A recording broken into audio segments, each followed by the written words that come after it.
साहबान को तहे दिल से शुक्रिया अदा करती है।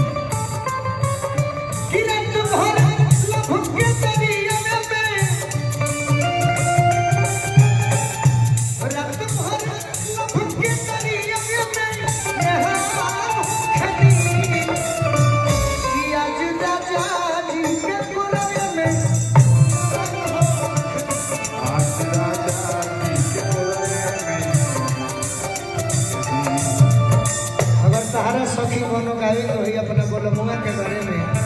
तो कौन गई ए बाबूजी शादी ना कइयो बाराबाती कइयो ए बाबूजी शादी ना कइयो बाराबाती कइयो कि ऐसन बूढ़ावा दामाद का खोजी हवा कि ऐसन बूढ़ावा दामाद ये बाबूजी सखी लोग पूछे दी बुढ़वा के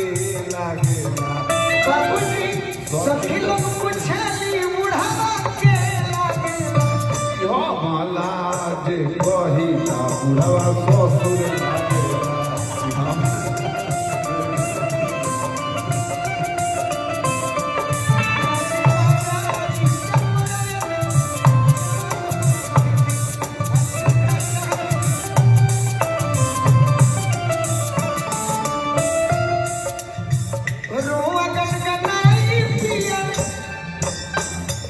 हीरोइन बना दे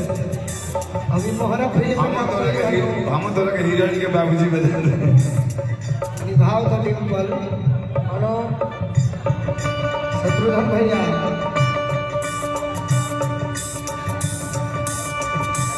रुआ गनगनाई पिया को रजमू थानी है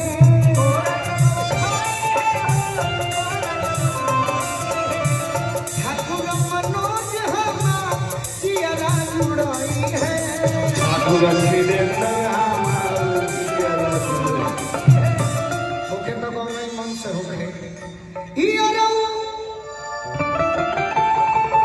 कलाकार के कोनो टाइम नहीं खे कोनो सेटिंग नहीं खे कोनो कुछ नहीं खे देखो भाई हेलो अरे तबला ढोलक में आवाज दिखे हो कोलू राजा के परेशान हो खेती